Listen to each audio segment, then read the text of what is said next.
It's so nice to have you here at USA Global TV and Radio. I'm Dr. Jacalyn Kerbeck. I'm the president, founder, and chief listening officer here at our network, where we celebrate elevated listening, the power of listening, the joy of listening, the joy of being heard. Our show today is The Listening Mentor, where we explore various topics with our fabulous expert, the star of our show. She is the Harley Street stress expert, and she helps people bust their stress. Let's welcome her onto the program. Hi, Caroline. Hello. How are you? I'm lovely to be here. I'm feeling really festive, and it's just wonderful to be on USA Global TV and Radio here with you on a Friday. Always a pleasure. Thank you so much. The pleasure is mine as well. I really enjoy Fridays. I think we have 8 or 9 shows, and every one is just interesting to me. So it's truly a gift. And we are in the holiday season. And as you know, we've explored before about how holidays can be difficult for people, depending on the situation, depending on their perspective, and depending on a lot of things, their health, their financial security, etc. Something that actually throws another kind of wrench or dynamic into the situation is if you've been in a relationship with someone that you really care about the person and the relationship comes to an end. And usually one person wants it to keep going and the other person is the one who's decided. So especially during the holidays, people tend to get very blue. But I want to talk a little bit about your backgrounds, and then we'll get into the topic. So you've been working professionally for decades helping people, and you were in corporate and you left, you got your education, your certifications. And do you find that when the holidays come around that people are more in need of speaking to someone, whether it's someone professional like yourself or just to reach out to anybody, really? Yes. Even more so. I can be really, really busy over the Christmas Eve, Christmas Day. The British have a holiday the following day after Christmas called Boxing Day. So that day is generally very busy. So the in-between Christmas and New Year, bank holidays tend to be very busy. And holidays, seasonal holidays that we have, like summer holidays, but particularly around Christmas, because that's when it's we're supposed to be together. We're supposed to be celebrating and be happy. And there's an expectation that everything is going well. When it's not going well, and we see everybody else in couples, we feel a challenge with it. So yes, I'm particularly busy. And I also take some time out to be with my family too, so that's challenging in itself. I take Christmas Day, Boxing Day, and Christmas Eve out for my family, and then I come back into it all. Thanks so much. And I'm really glad to hear that you take some time for yourself, because that is really important. There's some of us who don't really take any time. I'm not going to mention any people, any names, but some of us just keep going and going. And we really do need that time to debrief, appreciate, reflect, and even dream about where we want to go, what we want to do. And then, of course, enjoy the present moment. So what have you experienced in your own life during a breakup? So, and not at the holidays, but specifically, you care about someone or they don't care. One person cares more than the other. And then there's a breakup, which can be tough for both parties. What has been your experience personally? And then we'll get into professionally. Personally, when there's a breakup, whether it's not a good relationship or a good relationship, it doesn't really matter. There is a level of loss of familiarity, especially if you're sharing a home with them, and then they leave the home.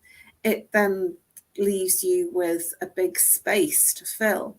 And times that you'd be cooking for 2, you're actually cooking for 1 yourself.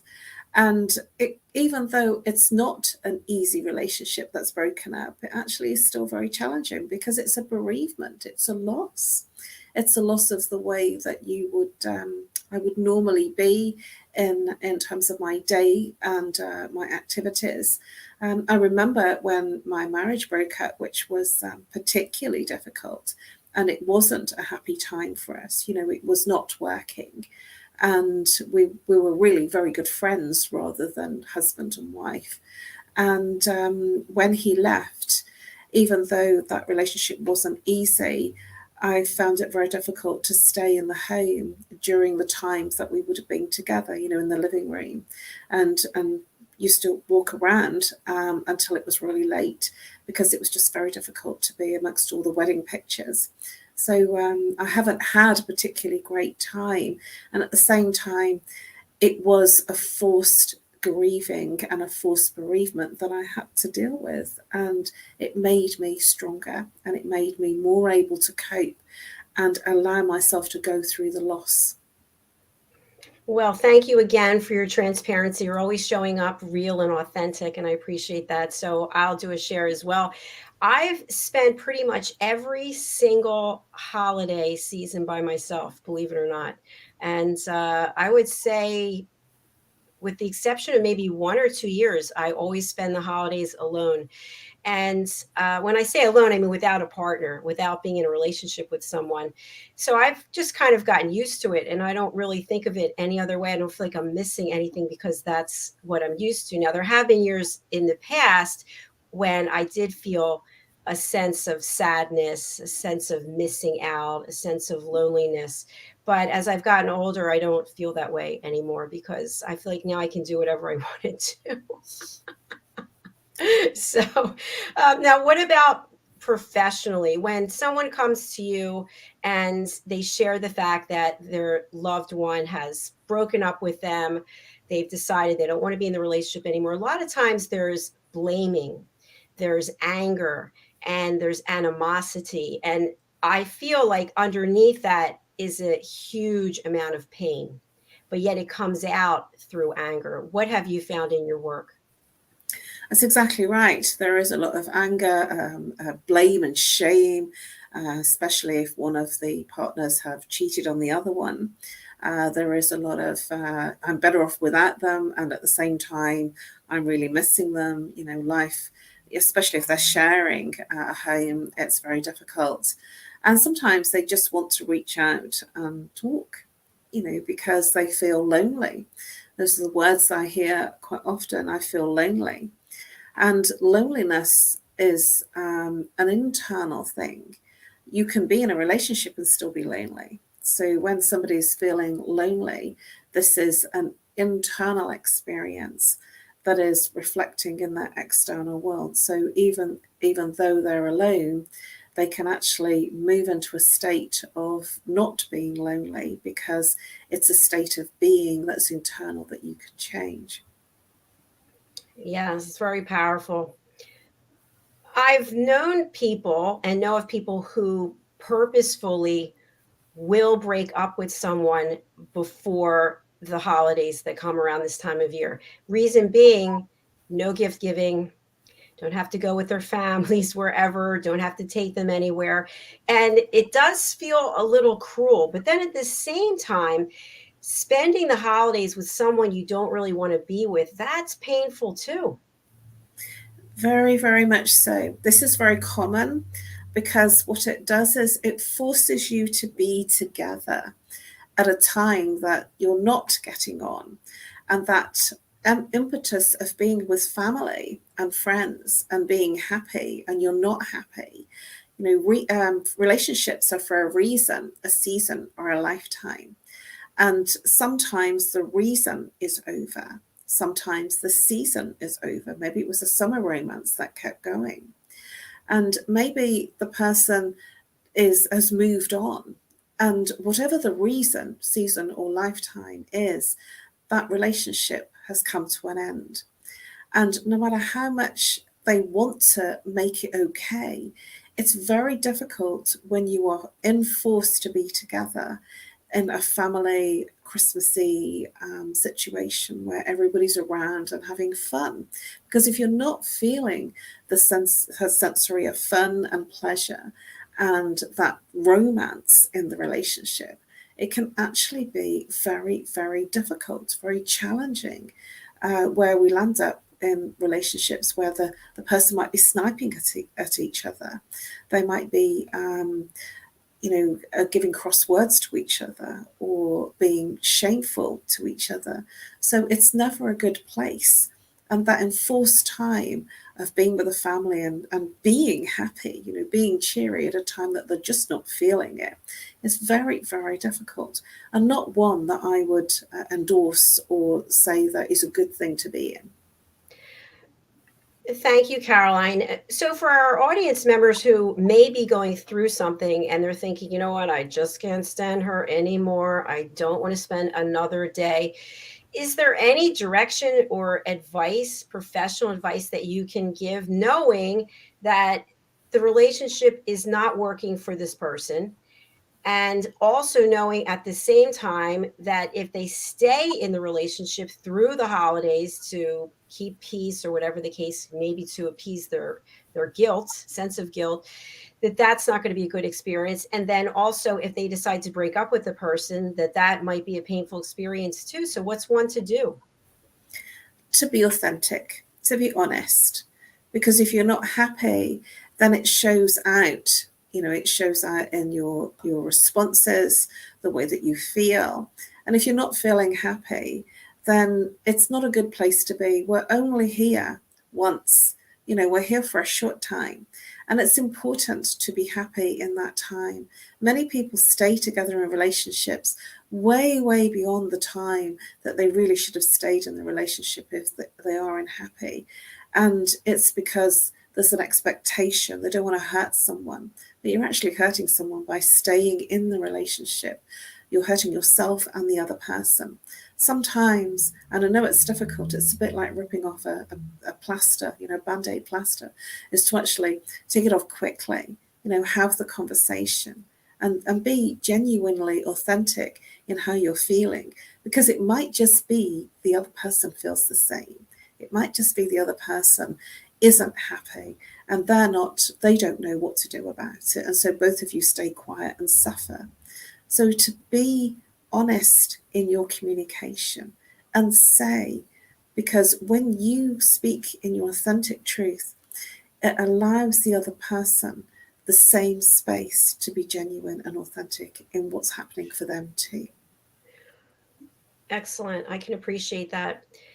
Let's say that the person is authentic. The one person tells the other person, listen, I don't see us having a future together anymore. There's no sense staying together another minute. I love you. I care about you, et cetera, et cetera. Does it make sense to have boundaries and a hard line in the sand that I know you're upset about it. I don't want us to have any communication for a period of time so we can both process this? Or should you say, hey, I'm still here for you. You can call me. We can get together as friends. What makes the most sense? Well, everybody's situation is different. It might be so not easy to be with a person that, a clean break is the best break to have. If there's a marriage, for instance, then there are things to clear up. There's the home, the selling of the property. If there's children involved, you have to stay, in inverted commas, friends, because it's important to be in a sensitive level of communication with each other, a kind communication with each other. So sometimes it's easy to have a clean break. And if that's what works for you, then go for it, have that clean break, because that makes it easier for you to move on rather than being in the emotions of that friendship space that one person wants to be in a friendship, the other person wants the relationship. That almost gives false hope.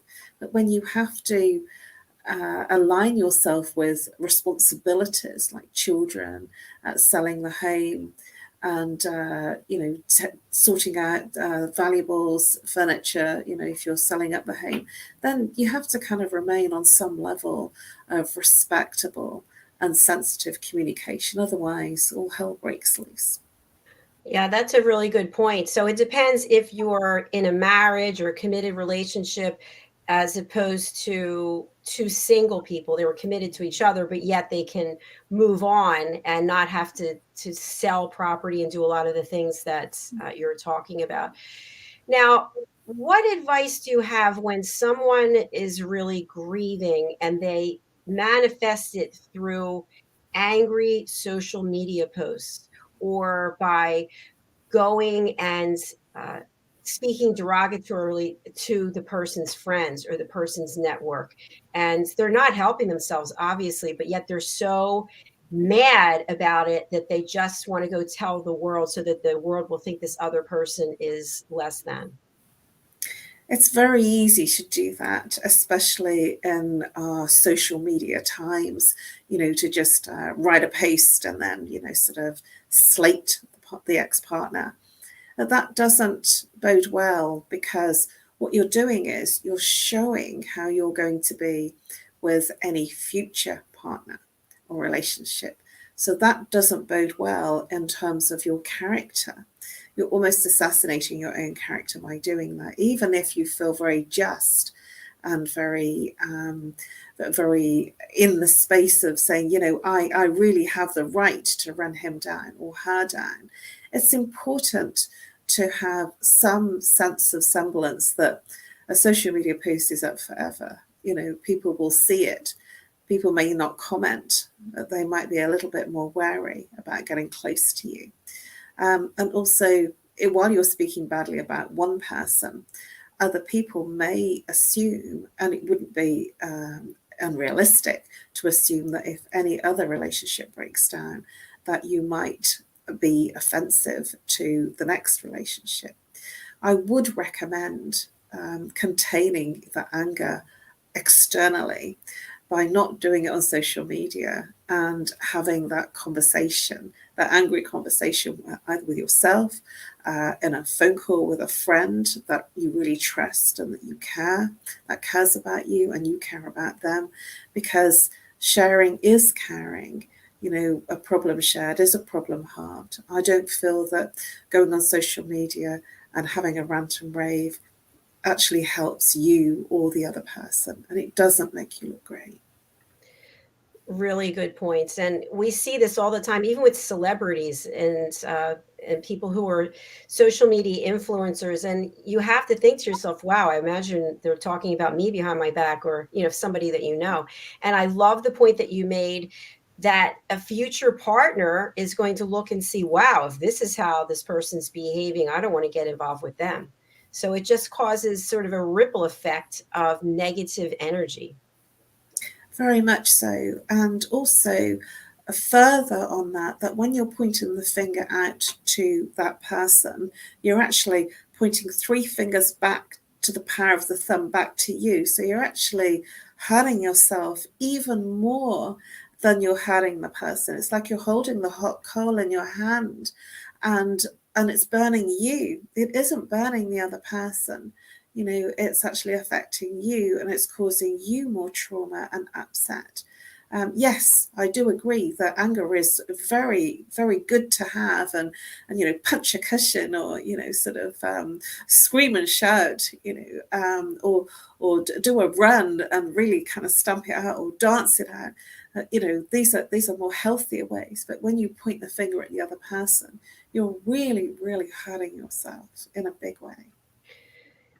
Absolutely. So please think about your actions before you take them, because also whatever you put out there, whatever you do is going to come back to you, but it's going to be out there forever.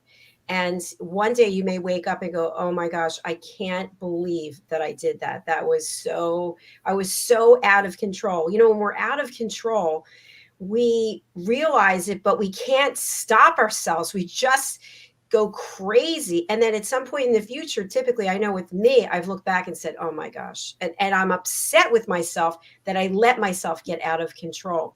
So let's talk a little bit about some positive things that people can do. We understand now all the things that we shouldn't do. What are some things that we can do, let's say, right after we get the news that I'm sorry, but I don't want to be in this relationship with you anymore. Right afterwards, and then maybe some increased time, we start to think there's something wrong with me. I'm not good enough. I'm not pretty enough. I'm not smart enough. I'm not. And the truth is, it may have nothing to do with us. It may be that the other person has outgrown the relationship, but yet we feel abandoned. What are some things that we can do to start to reframe our message that we're giving to ourselves?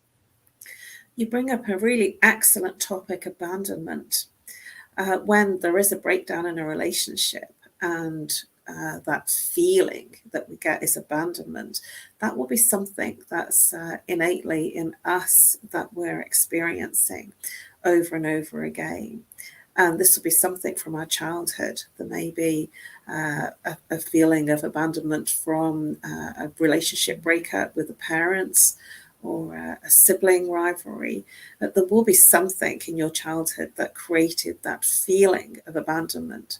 And unless it's looked at and treated in terms of managing and expressing the feelings and emotions from that initial trauma, what we will do is we will keep recreating that experience of abandonment. So the first thing I would suggest is be in awareness of the feelings and emotions that you're feeling. Is it familiar? If it's familiar, reach out and talk to somebody that, if you're feeling ready to do that, an expert, somebody who can help you with that trauma, because the abandonment is a response that you're experiencing. It's your feeling, your response and emotion that you are experiencing. The other thing that I would suggest is to look at being with people that care. That's really important, to reach out to people that you know, that care about you, that love you, whether they be of the same sex or opposite sex. People really genuinely want to know that you're okay. Anybody that's having a breakup, and we're all human, breakups happen, you would be surprised how many people will be there for you. I remember when I split up with my very, very first boyfriend when I was 17. I had just a trolley load of friends that came out and said, "You are not going to mope around in your home, with your family. You're going to come out with us." And I ended up going out to different country clubs because I live near the country. There was a lot of school friends I'd known all my life, and they just kind of picked me up and made sure that I was okay. And that's really important. So your friends, they care. Reach out and go out rather than wallowing into that situation of being on your own. The other thing that I would suggest is it's really important to talk through any feelings that you have with somebody that's a trusty friend, somebody who you really, really trust and respect. And it might just be that you just need a sounding board, somebody to express how you're feeling, where that person will be that listening friend.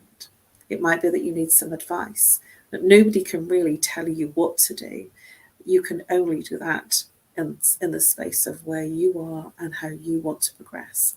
It's really important to understand that when you reach out to a friend, and if they turn around and tell you, "Oh, it's a waste of space, he's no good, she's no good, she did this, he did that," if you get into that space where they're making judgments on that ex-partner and you get back with them, you will then not trust that friend. So it's really important to speak to somebody that you really care about and that will listen with empathy, with compassion, with understanding, without asking you to make any rash decisions.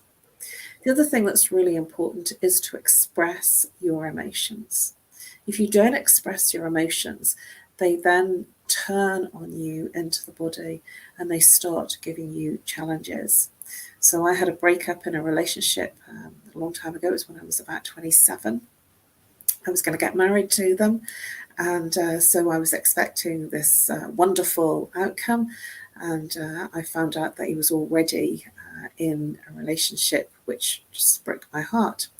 And at 27, I found it very, very difficult to express the emotions because I was still really in love with him. And what happened was I lost hair due to stress, and I lost 2 stone in weight because I didn't handle the emotions and handle the trauma that had been caused by that I felt like I'd just been betrayed, even though he was already in a relationship. I felt that, he'd lied to me, and that was very difficult. And I didn't handle it very well at all. And so it's important to express your emotions and feelings. It's very, very key. The other thing that I would also suggest is that you take space, whatever space you need to be on your own, to be with people, to be social. It's really important to stay with friends who really care. Thank you so much, Carolyn. You went exactly where my mind was going also, which is someone calls you to tell you that their partner broke up with them, and instead of, oh my gosh, I'm here for you, well, she was a creep anyway, he was a bum, I thought all along, blah blah blah. And that's part of what you and I are advocating for, is not providing a solution, not judging. And in that moment, maybe the hurt person, the person who feels they've been rejected, maybe that gives them a little bit of a, oh yeah, I guess he wasn't. But then we also think to ourselves, wait a minute, I was with this person for 7 or 8 years, 10 years, 20, and now you're saying what you're saying, so you must have been thinking that the whole time. Or do you really even like me? I'm wondering. The mind starts to go all over the place. But yet sometimes that's another one of those things, we don't know what to say, so we just open our mouth and say the first thing that comes out. Yeah. It's very detrimental, because if that person gets back with the partner, then you will be ostracized from that friendship, and you will seem like the worst one. So it's very important to be that caring, respectful friend, rather than being the judging friend, because we can all see people's faults. We'll have faults of our own. We can always see the other person's faults. But for all the faults, that person is in a relationship for a reason. They're in a relationship because they have an affection and love for that person. If we all liked and loved the same people, there wouldn't be enough of the same person to go around. We're all individuals and we're human. And so what one person likes about one person might not be liked about another person. So it's really important to be respectful, because we don't actually know what's going on in their world. It might be that they're having a super meltdown personally, a crisis. This happens a lot with men particularly, and women, that are having a middle-aged crisis, and everything's falling apart. They're not where they thought they should be at that time of life, and they have, I've heard the expression, they have less years ahead of them than the ones that they've lived. And I find that that's something that can be very upsetting for people. They get to a certain age. Certainly when somebody reaches 40, I've heard this happen. And when somebody reaches 50, that there is then sometimes the onslaught of an internal anxiety or depression, that they haven't achieved all the things that they wanted to achieve. And so we don't know what's going on in that person's world. So it's important to be respectful, even though we're going through our own loss, our own challenges. It's really important to say that it just might not be about us. It might be that there's something going on for that person. It might be a bereavement, sickness in the family. Who knows what it is? So it's not always, the breakup is not always about you did something wrong. Yeah, that's very true. Very true. Now, what about when we're talking about being that compassionate, understanding friend? What if you are compassionate, understanding, but the relationship between the two people is on again, off again? Oh, we're breaking up. Oh, we're in love. We're breaking up. And they're coming to you every time as a friend to tell you that Bobby did XYZ and now we're back together. And then a couple months go by and it's the same thing. As a friend, do you have the right, I should say, when we talk about setting boundaries, is it okay? Is it acceptable? Is it self-care, preservation to set a boundary and say, Caroline, I really am here for you. I love you. I want to support you. I would rather not be the one that gets the phone call when you and XYZ break up, get back together. I'm here for you, but I don't want to be that person getting the call. This is a very personal response, because if you are really close friends and you're seeing your friends suffer, sometimes you want to be there for them and you do care enough to be there for them. When it's a revolving door, I call it, that they're, in and out of that relationship, and oh, he's done it again or she's done it again, and oh, I'm never going back with them, and then like a month later or even a week later, they're back together again. This is the revolving relationship door.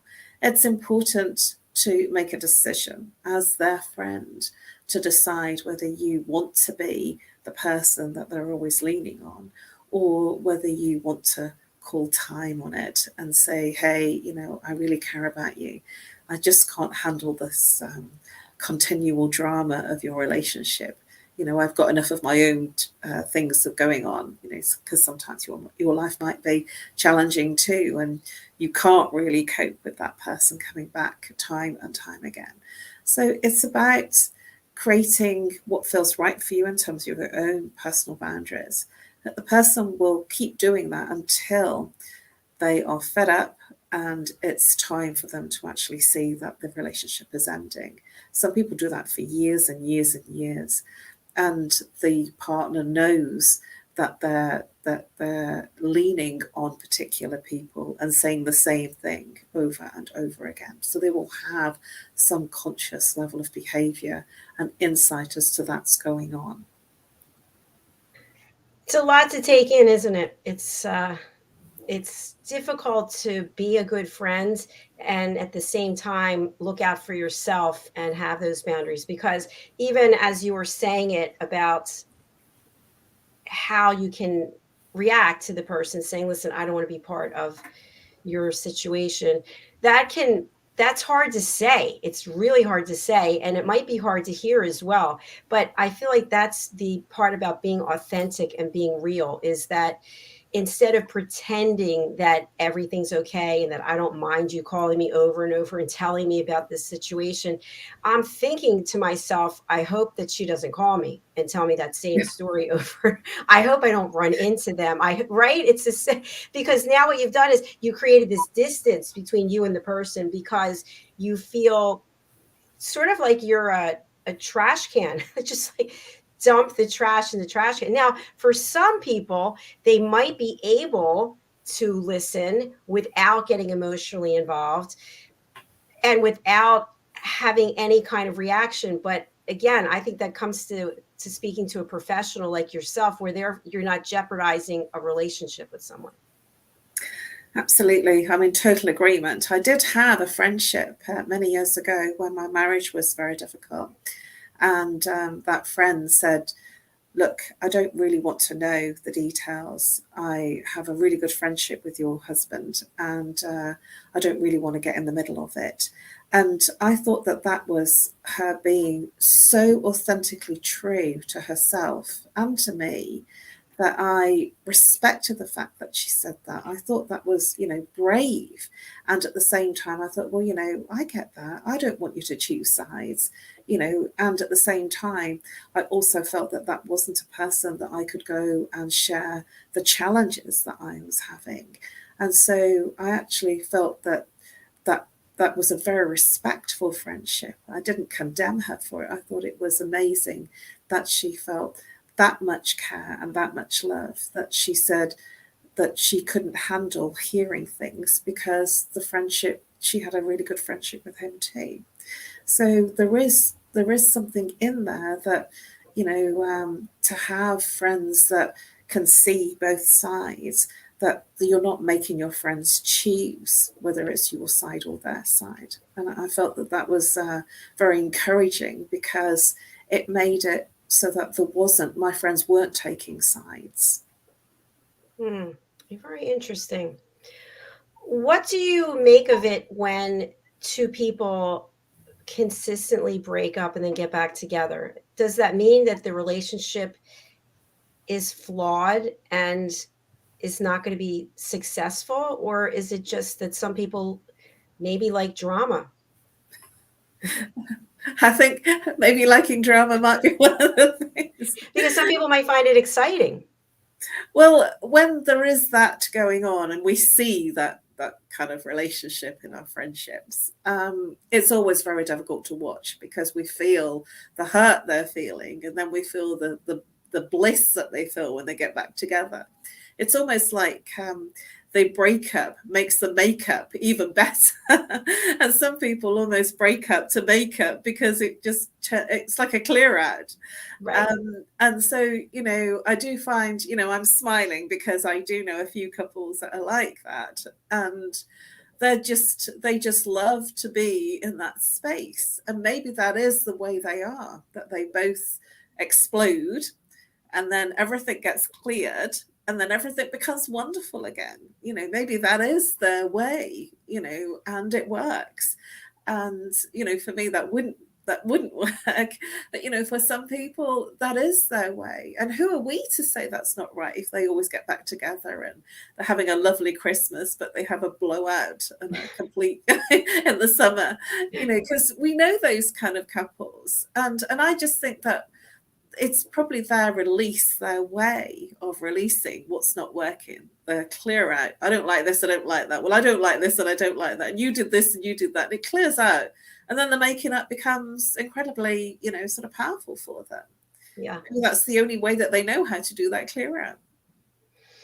And what about the person who is literally, and I know you've shared about this, literally ghosted by someone? So the person doesn't actually give the opportunity to explain they don't want to be with you anymore or that the relationship is over. They just disappear. And I've had this happen to me. And after calls to the police department, calls to the hospital, calls to like anywhere that I could think of that the person might be, it dawned on me that the person just didn't want to see me anymore, but they never told me. And that's like a horrible place to be because you go through not knowing if they were injured or hurt or abducted or something to just finding out when you see them somewhere with another person that, wow, they just dumped me. It's a fascinating thing. It's become a thing that people do in our times, in our current times. And I've not actually had that happen in terms of a relationship because I'd want to have that conversation. I've seen that it has happened to people. And, I wouldn't know how to handle that apart from, oh, well, his loss, not mine, or her loss, not mine, because if they've just done that, maybe that person finds it very difficult to speak their truth. Maybe they find it very difficult to go into a situation where they're in what would may be considered as a confrontational situation. Hey, I'm ending this. And they don't have the bravery or the courage to do that, to actually say, hey, this is over. I'm sorry, I can't do this anymore. So, if that's how they are, then they're going to do that to the next person. Do you really want to be with somebody that responds and behaves in that way? I'm not sure that I would. Friendships are a bit different. They might have just got caught up. They might be busy. They haven't responded to a message. But relationships, I just think, that's if it's their way, then, maybe you're better off without them. Yeah, I agree. I'm back here thinking. I'm producing. I forgot I have to come back. I'm back here thinking what you're saying. Yeah, I agree with you. I agree. I think that for myself, when that happened, I started questioning how I could get in a relationship with somebody who would do this to me, that what was wrong with me, that I entered a situation. But I feel like there are always signs. There's always red flags, and we see them and we think, I can get over that, or it's not that big of a deal, or I can get him to change that. And then, of course, it's that old expression. I don't know if you have it in the UK, but a bad penny always turns up, or you can't change a leopard's spots, or any of those things. So we have the same in England, and yeah. Sometimes people just have to do their thing. They're in their pattern. They're sort of, you'll find that if they've done that to one person, they've done that to many people. And sometimes if one person cheats on a person, you will find that they're a serial cheater. So, this is their pattern. This isn't anything to do with you. They're just writing out their pattern and just happen to be in that space in the relationship. That the time has come for it to end because you don't need that lesson anymore. You've gained something from them. You've gained something from the relationship. And it's had a beginning, a middle, and an end. And sometimes we try to hold on to something that has, for want of a better phrase, passed its sell-by date. And there will be signs it's not working. There will be signs that, you're kind of forgiving them and you're saying, oh, well, he's just on an off day, or she's having a terrible time at work. We will be having those internal conversations and passing it off. And, justifying, and excusing the behavior. But, if it's not working, it's not working. And whatever the couple do individually or as a couple, it's about letting go. And some people find it very difficult to let go in a graceful way. Yes. And I feel like when people hold on to those patterns of behavior, typically, unless we're the first person, we're going to know about it. We're going to know that there's serial dater or whatever the situation is. And yet we walk down that path and we have to say to ourselves, well, wait a minute. I saw this in the beginning. When somebody shows you who they are, believe them. And I've talked about this before, I think on another episode, but it's one thing if you want to have the person change the way they dress. So for me, I'm not a fan of flip-flops at all, and especially not on men. You better have some really nice looking feet. I don't want to see them otherwise. So, so if your loved one is wearing flip-flops, yeah, maybe you can get them to change and wear loafers or closed-toe shoes or something. But if it's something where they've had this pattern of disruptive behavior for years, that you could actually call a list of people and say, he did it to you, he did it to you. And then you go in that door, you open that door and say, you know what, it's going to be different with me. I don't know. You're really giving yourself a lot of credit that you're that powerful to be able to change someone, because we can't change anyone, right? No, we can't. And we shouldn't go into any relationship, whether it be a friendship or an intimate relationship, with the prerequisite of changing that person to be our ideal, because that's not what it's about. What we can do is change ourselves. If we're not comfortable with a behavior and a response to that behavior, we can change ourselves. And it's no good going into a relationship saying, I like this about that person, but I don't like this, and you're going to have to change or else I'm gone. That's an ultimatum. And we can't change a person by pushing them, because that will make them even more into that behavior of what you don't like, because whatever you're focusing on grows bigger. And so it's important to accept them for all of their faults, warts and all, because you might find that in accepting the person for everything who they are and how they're being, will actually drop down the things that aren't working, because you're then falling in love and having that wonderful friendship with the person that's real. And whatever is not real in that friendship or that relationship can literally just fall and leave. And so whatever is real will stay. So I would invite you to focus on the good things of that relationship or friendship, because when you focus on the good things, you get more of that, and there's less room for the poor behaviors to surface in that relationship. Once again, another mind-blowing discussion. Thank you so much. And hopefully we have provided some value for people who are going through these situations. Again, you're not alone. Don't think of yourself as alone. Don't beat yourself up about it. When we shouldn't say don't, but support yourself in a way, a nurturing way, by doing what you can so you feel better. And reach out to Caroline. She is here to help you. She's got a great free 30-minute Zoom stress buster. So no matter where you are in the world, she also has a fabulous course on chakra psychology, which I'll be putting the link up. Caroline, tell us a little bit about the course. The course essentially is a healing journey through the 7 physical chakras.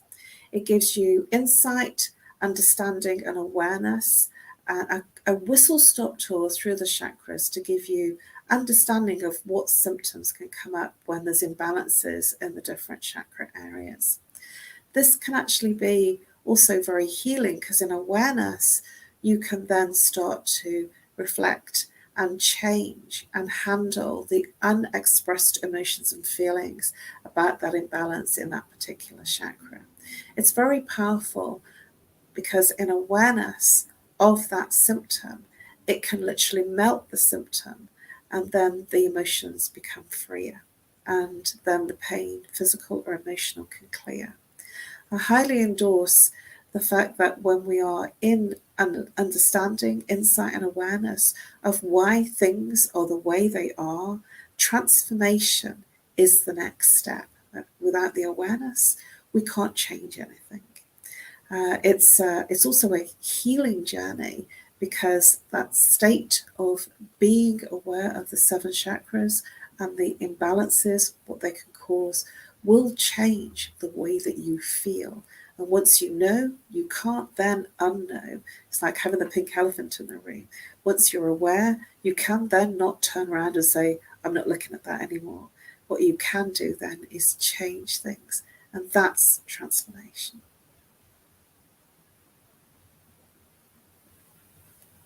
Okay, thank you so much for sharing all of that. I would love for you to go ahead and give your contact information, and I'm going to pull up the course. That's what I was trying to do. So. Right, you can reach me by email on NoMoreStress@live.co.uk and organise, book in your free 30-minute stress buster consultation. It's whatever symptom is coming up for you, whatever you're complaining about, whether it's relationship, physical, emotional, mental ache and pain, whatever it is that you are complaining about, there will be a root cause. And what I'm working with is root cause therapy to identify when this occurred, first of all, so that it literally obliterates your symptoms.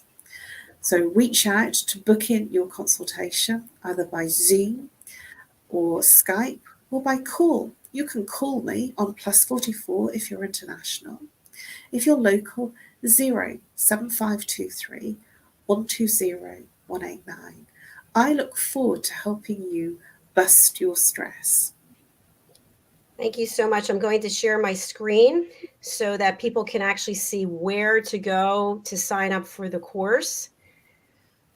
Okay, so you can see at the top of the page, just go to drjacalyn.thinkific.com/collections, and you'll see here's Caroline's course.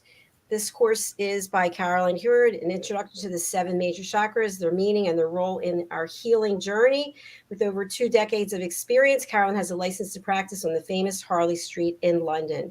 So this is a great way for you to even give a gift to somebody, to help somebody who wants to learn more, and also give the gift of reaching out to Caroline directly so that people can start to feel better and enjoy the holiday season, enjoy their lives.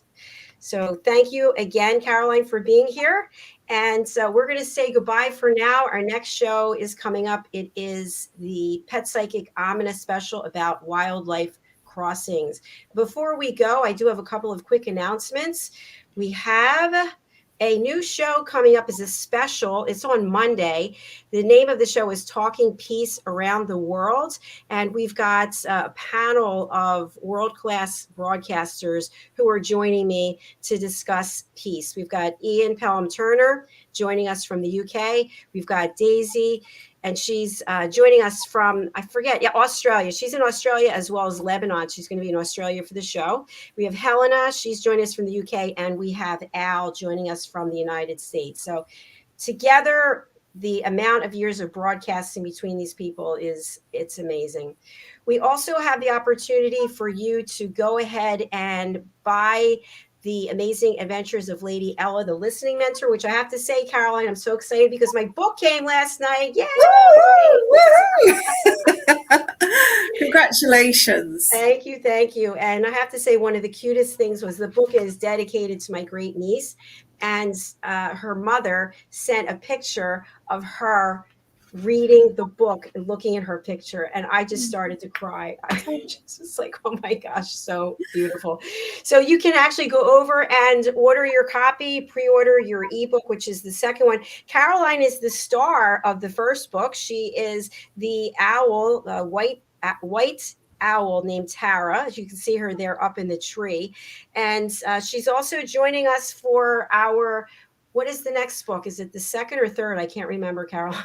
I'm coming to join you as a character on the third book. The third book, Lady Ella Has Afternoon Tea in London. And how appropriate, because you're in London. The fourth book, she's going to Paris, which is one of my favorites. So also, I want to welcome our new team member, Kendley Davenport. Welcome. Thank you for joining us as an elevated listener. And finally, we have our anniversary celebration, which is on January 15th. So do join us for that as well. And that's all for now. Thank you, Caroline. Thank you, everyone. Have a beautiful day. And we'll be back in less than 10 minutes. Bye. Been an amazing show. Thank you, Dr. Jacalyn. Thank you. Bye.